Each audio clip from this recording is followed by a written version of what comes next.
5 കൊല്ലം boxing champion ആയതിന്റെ cup ഇരിപ്പുണ്ട് വീട്ടില്. കാണോ നിനക്ക്? കപ്പോ? അല്ല, ഇടി. ബാസ്കിംഗ് ഞാൻ പഠിച്ചിട്ടില്ല. പിന്നെ ഗരാറ്റെ പഠിക്കാൻ ആഗ്രഹം ഉണ്ടായിരുന്നു, നടന്നില്ല. പിന്നെ ഗളരിപ്പൈറ്റ് അത് കുറെ കാലം പഠിക്കണം എന്ന് പറഞ്ഞ് നടന്നു, ടൈം കിട്ടിയില്ല. ആകെ അറിയാവുന്നത് നല്ല നാടൻ തല്ല. അതൊരു കോമ്പറ്റീഷൻ ഐറ്റം അല്ലാത്തതുകൊണ്ട് ഗപ്പൊന്നും കിട്ടിയില്ല. പിന്നെ ഞാൻ ഇടിച്ച് പല്ല് തെറിപ്പിച്ചിട്ടുണ്ട് ചിലരുടെ. അതൊക്കെ ഞാൻ വീട്ടിലൊരു ഹോർലിക്സ് കുപ്പിയിൽ സൂക്ഷിച്ചു വെച്ചിട്ടുണ്ട്. അല്ലടാ ഉണ്ണി, ഇത്രയും വരും കുപ്പി. സൂപ്പർ സ്റ്റാർ മോഹൻലാൽ ഇപ്പറഞ്ഞത് 100% ശരിയല്ല. നാടൻ തല്ലു മാത്രമല്ല ലാലിനറിയാവുന്നത്, നന്നായി ഗുസ്തിയും അറിയാം.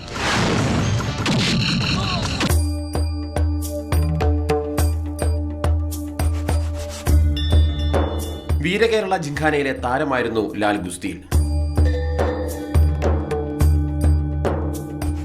1978 സ്റ്റേറ്റ് ചാമ്പ്യനുമായിരുന്നു.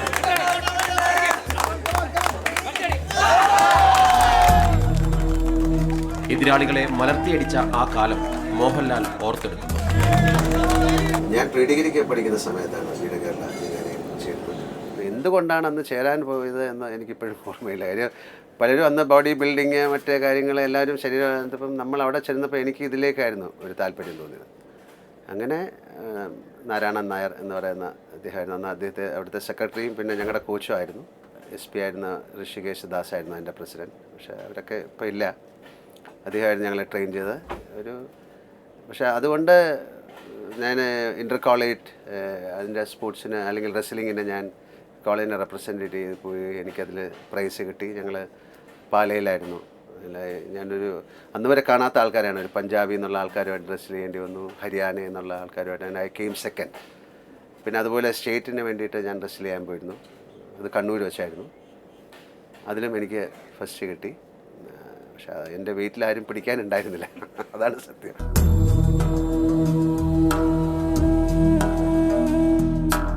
അന്ന് ലാലിനോടൊപ്പം ടീമിലുണ്ടായിരുന്ന ഇപ്പോൾ സ്പോർട്സ് കൗൺസിൽ ടെക്നിക്കൽ ഓഫീസറായ കൃഷ്ണകുമാർ ലാലിന്റെ പ്രകടനത്തിൽ 100-ൽ 100 മാർക്കും കൊടുക്കുന്നു. MG കോളേജ് പഠിക്കുമ്പോൾ തന്നെ അദ്ദേഹത്തിന് റെസ്ലിങ്ങിനോട് നല്ല താല്പര്യം ഉണ്ടായിരുന്നു. അന്ന് ഞാൻ കോളേജ് ടീം ക്യാപ്റ്റനായിരുന്നു. അത് എന്നോട് ആവശ്യപ്പെട്ടു എനിക്കും റെസ്ലിങ്ങിന് പങ്കെടുക്കണമെന്ന് ആവശ്യപ്പെട്ടു. അപ്പോൾ ഞാൻ വിചാരിച്ചത് അദ്ദേഹം വെറുതെ പറയുന്നതെന്നാണ്. വീരകേരളയിലാണ് ട്രെയിൻ നടക്കുന്നത്, താല്പര്യം ഉണ്ടെങ്കിൽ അവിടെ വരാൻ പറഞ്ഞു. വൈകുന്നേരം ഞാൻ ട്രെയിനിങ്ങിന് ഇവിടെ വീരകേരളയിൽ വന്നപ്പോൾ ലാലിനോടൊപ്പം ഇവിടെ മെമ്പർഷിപ്പ് എടുത്തെടുത്തിട്ടുണ്ടായിരുന്നു. അതേ ട്രെയിനിങ് റെഡി ആയിട്ട് നിൽക്കുകയാണ്. അപ്പോഴാണ് അദ്ദേഹത്തിൻ്റെ ഈ താല്പര്യത്തെക്കുറിച്ച് എനിക്ക് മനസ്സിലായത്. അന്ന് ഇൻ്റർ കോളേജിൻ്റെ സമയമായിരുന്നു. പാലാ സെൻറ്റ് തോമസിൽ വെച്ചായിരുന്നു. അന്ന് 80 കിലോ ഭാരത്തിലാണ് മോഹൻലാൽ ഇറങ്ങിയത്. കാണുന്ന പോലെയല്ല, അദ്ദേഹം റഫറിയുടെ വിസിൽ കേട്ട് കഴിഞ്ഞാൽ അദ്ദേഹം ഒരു ഈറ്റപ്പുലിയെ പോലെയാണ്. സെക്കൻഡിനകം എതിരാളിയെ കീഴടക്കുക എന്നുള്ളതാണ് അദ്ദേഹത്തിൻ്റെ ശൈലി. ജിംഖാനയിലെ പരിശീലനം സിനിമയിൽ മോഹൻലാലിന് ഗുണകരമായി. ലാലിന്റെ സംഘടന രംഗങ്ങൾക്ക് പൂർണ്ണത നൽകാൻ അത് സഹായകരമായി.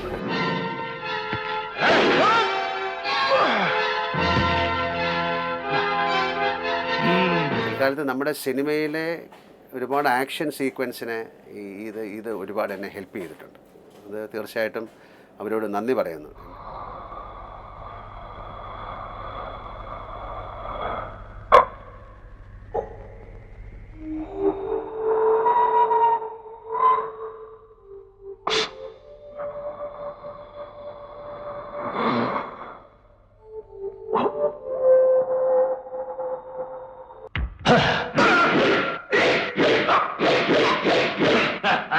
ചില സിനിമകളിൽ ഞാൻ റെസ്ലിങ്ങിൻ്റെ ചില ഷോർട്സുകളൊക്കെ ചെയ്തിട്ടുണ്ട്. ഇപ്പോൾ 20 അല്ലെങ്കിൽ ഒളിമ്പ്യൻ ആൻ്റണി, അങ്ങനെ വേറെ സിനിമകളിലൊക്കെ റെസ്ലിങ്ങിൻ്റെ ഷോട്ടുകളൊക്കെ ചെയ്യാൻ ഇത് ഭയങ്കരമായിട്ട് എന്നെ ഹെൽപ്പ് ചെയ്തു.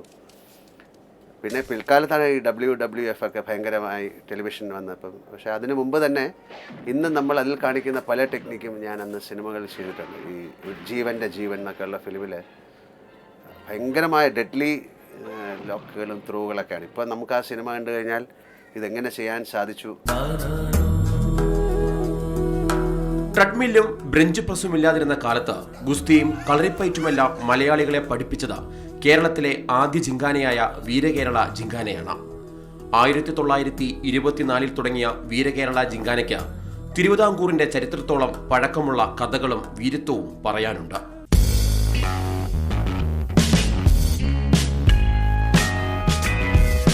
ഗോദയെയും ഗുസ്തിയെയും ആരാധനയോടെ കണ്ട മലയാളികളുടെ വീരഭൂമി കൂടിയായിരുന്നു ഇത്. ഗുസ്തി ഇന്നത്തേക്കാൾ ജനകീയമായിരുന്ന കാലത്താണ് തിരുവനന്തപുരത്ത് ജിങ്കാന സ്ഥാപിക്കുന്നത്.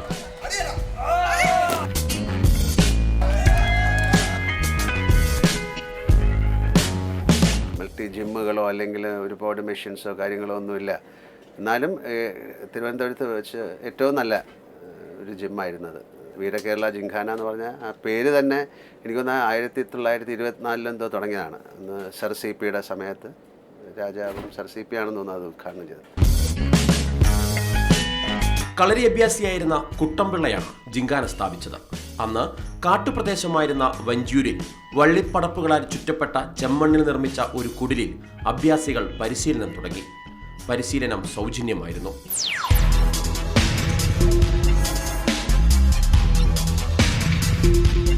തിരുവിതാംകൂർ രാജാവിന്റെ ജന്മദിനാഘോഷങ്ങളിൽ ജിങ്കാനയിലെ ഗുസ്തിക്കാർ കൊട്ടാരത്തിലെത്തി പ്രദർശനം നടത്തിയിരുന്നു. തലക്കൊട്ട കുട്ടമ്പിള്ള എന്ന് പറഞ്ഞ ഒരു അധ്യാപകനായിരുന്നു ഇതിൻ്റെ സ്ഥാപകൻ.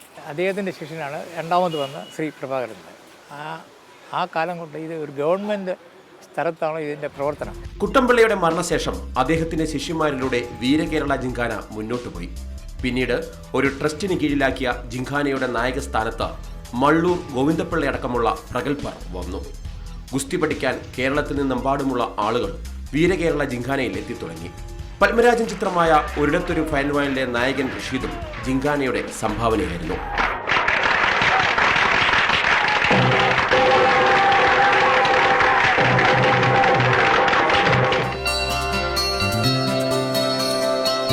വീരകേരളയിൽ പരിശീലിച്ചിരുന്ന കാലത്തെക്കുറിച്ച് കുറെ ഓർമ്മകൾ പങ്കുവെക്കാനുണ്ട് മോഹൻലാലിന്.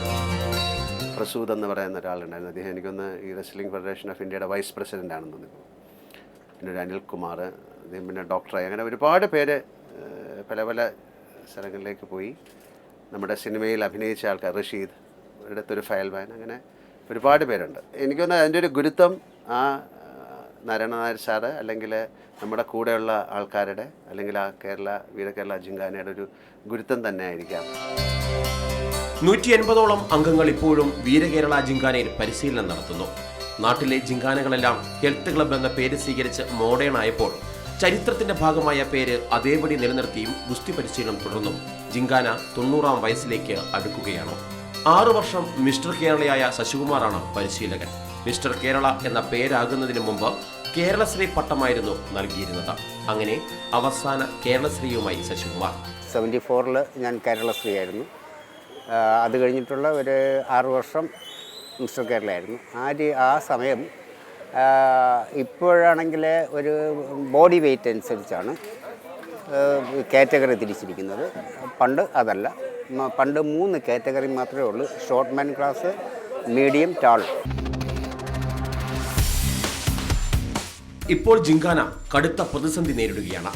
സർക്കാർ സ്ഥലത്ത് സ്ഥിതി ചെയ്യുന്ന സ്ഥാപനത്തെ കുത്തകപ്പാട്ടം സർക്കാർ വലിയ തോതിൽ ഉയർത്തിയതോടെ ലക്ഷങ്ങളുടെ സാമ്പത്തിക ബാധ്യത നേരിടുകയാണ് ഈ സ്ഥാപനം.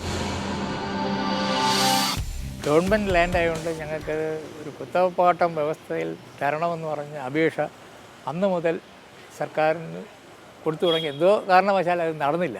ഈ അടുത്ത കാലത്തായിട്ട് അതിൻ്റെ അസസ്മെൻറ്റ് നടത്തിയത് 13 ലക്ഷം രൂപ കരം അടയ്ക്കണമെന്ന് പറഞ്ഞ് അസസ് ചെയ്തു. വലിയ തുക അടയ്ക്കാനുള്ള കഴിവ് ഇല്ലാത്തതുകൊണ്ട് പാർട്ടായിട്ട് അടയ്ക്കാനുള്ള ഒരു പെർമിഷൻ ഞങ്ങൾ അടച്ചുകൊണ്ടിരിക്കുകയായിരുന്നു. മാർച്ച് മാസമാകുമ്പോഴാണ് ഇവരുടെ കളക്ഷൻ ഇത് വരുന്നത്. അന്ന് വളരെ വളരെ പെയിൻ എടുക്കുന്നുണ്ട് ഞങ്ങൾ. കാര്യം ഞങ്ങളതിൽ അടയ്ക്കാനും പൈസയില്ല. അവർ പൈസ അടയ്ക്കണം എന്ന് പറയുന്നത് വളരെ പെയിൻ എടുക്കുന്നുണ്ട്. പക്ഷെ എന്തായിരുന്നാലും ഇപ്പം ഞങ്ങൾക്ക് ഗവൺമെൻറ്റിൽ നിന്നൊരു അനുകൂലമായിട്ടുള്ള ഒരു സമീപനവും ഒരു ഉത്തരവ് കിട്ടുന്നുള്ള തികഞ്ഞ പ്രതീക്ഷയിൽ ഞങ്ങൾ ഇരിക്കുകയാണ്. നവതി ആഘോഷിക്കാനിരുന്ന ഈ സ്ഥാപനം സർക്കാരിന്റെ കനിവിനായി കാത്തിരിക്കുകയാണ്. വർഷങ്ങളുടെ കായിക ചരിത്രത്തിനൊപ്പം നീങ്ങി. ഈ സ്ഥാപനം വിസ്മൃതിയിലാകാതെ രക്ഷിക്കേണ്ട കടമ കായിക കേരളത്തിൻ്റേതു കൂടിയാണ്.